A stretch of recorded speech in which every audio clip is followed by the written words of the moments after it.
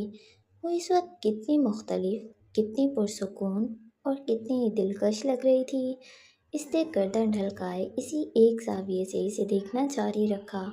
یہ ایک مکمل نظارہ تھا، ایک جیتی جاگتی تصویر جس پر جیسے کوئی طلسم قائم کیا گیا ہو۔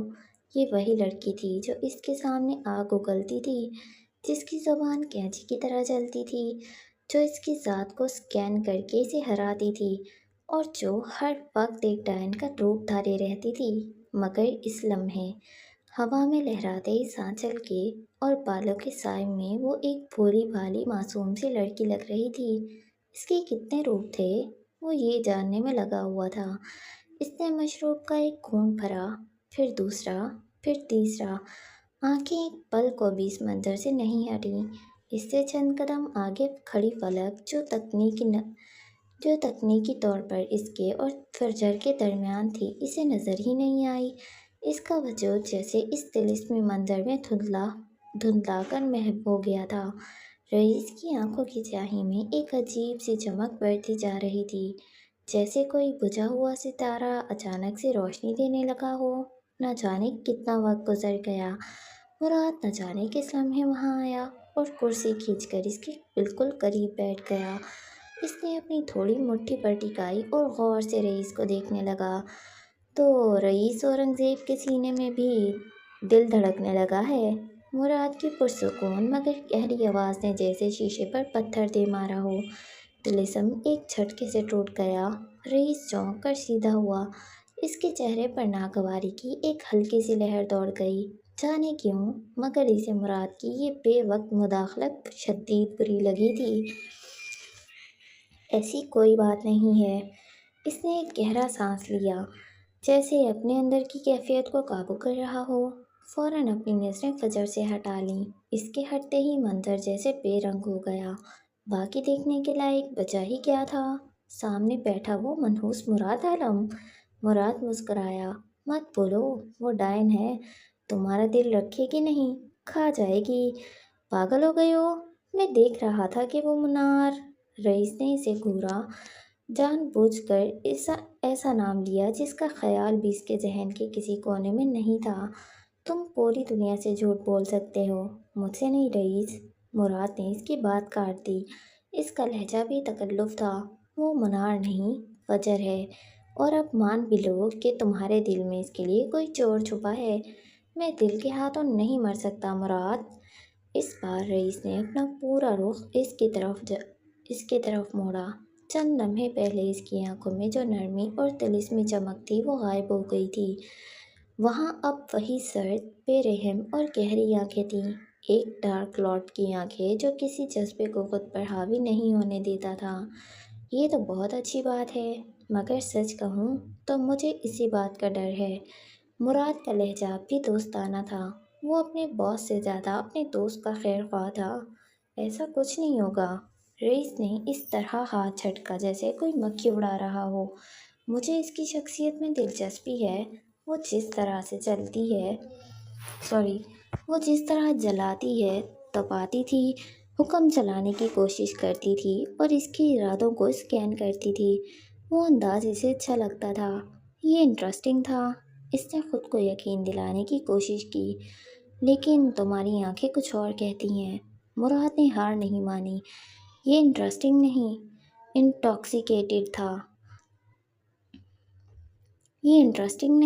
انٹاکسیکیٹڈ لگ رہی ہیں۔ نشے میں دھت۔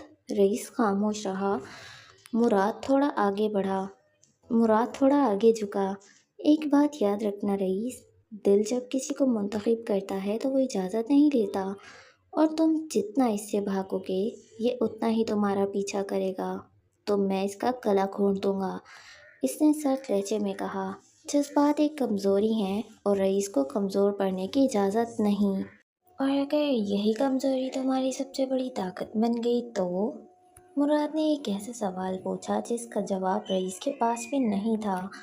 ایسا کچھ نہیں ہوگا، میں دل کے ہاتھوں نہیں مروں گا۔ اس نے اپنا گلاس اٹھایا اور ایک ہی گھونٹ میں ختم کر دیا، مگر اس کی نظریں اس کے ارادے کے خلاف ایک بار پھر سے اسی مہرون ساڑی میں ملبوس وجود کی طرف اٹھ گئیں، جو اب بھی دنیا و مافیہا سے بے خبر روحی کے ساتھ ہنس رہی تھی۔ پھر اس نے سر جھٹکا، گویا خود کو یاد دلایا کہ وہ کون تھی، اور پھر اٹھ کر وہاں سے واک آؤٹ کر گیا۔ مراد نے گہری نظروں سے اس بھیڑ میں گم ہوتے ہوئے دیکھا۔ وہ فجر کے فری ہونے کے انتظار میں سوکھ کر کانٹا ہوئے جا رہا تھا، اور وہ تھی کہ اسے روحی اور فلک سے فرصت ہی نہیں تھی۔ ساری توجہ تو روحی نے لے رکھی تھی۔ رئیس کاروباری لوگوں کے درمیان تھا۔ تب اس کی نظر عروضہ پر پڑی جو فون میں مگن نظر آ رہی تھی، جیسے کوئی اہم کام ہو۔ اس نے چند ایک نظریں عروضہ کی جانب اٹھتی محسوس کی۔ وہ اس کے قریب سے گزرا، لیکن جاتے جاتے اسے ایک نئے احساس تلے دبا گیا۔ عروضہ کے لیے ولی ہمیشہ سے ایک پہیلی رہا تھا۔ وہ ایک ایسی کتاب تھی جس کے ورق پلٹنے کا وہ کبھی سوچ بھی نہیں سکتی تھی، مگر اب اس کی آنکھوں کی چمک عروضہ کے اندر کچھ کریدنے لگی۔ دھیان سے روبوٹ، آج میں نے کافی نظروں کو تمہاری جانب اٹھتے دیکھا ہے۔ اب تم انہیں گولی مارو گی یا ان کا سافٹ ویئر اپ ڈیٹ کرو گی، یہ مجھے نہیں پتا۔ عروضہ کا چہرہ ایک لمحے کو حیرت سے خالی ہو گیا۔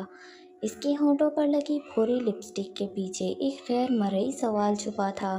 اس کے اس غیر متوقع جملے پر عروضہ کے چہرے پر ایک سرسری سی مسکراہٹ آئی اور غائب ہو گئی، جیسے وہ اس جملے کے معنی کو اپنے اندر تحلیل کر رہی ہو۔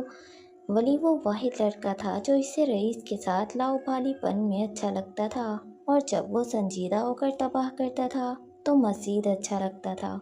وہ اسے دیکھتی رہ گئی، جو اسے وہیں چھوڑ کر پھر سے اس کے حصے کی جانب آ گیا تھا جہاں فجر تھی، مگر وہ اس تقریب میں یوں غائب تھی جیسے ہو ہی نہ، جیسے روحی کے علاوہ اس تقریب میں اور کوئی بھی نہ ہو۔ اس وقت بھی وہ اس کے ساتھ تھی، روحی کے ساتھ کھانا کھا رہی تھی۔ وہ گہری سانس لیتے فلک کے ساتھ بیٹھ گیا۔ نظریں وقفے وقفے سے اس کی جانب اٹھ رہی تھیں۔ تم اسے پسند کرتے ہو نا؟ فلک نے اس کی آنکھوں کی الوہی چمک دیکھتے ہوئے پوچھا۔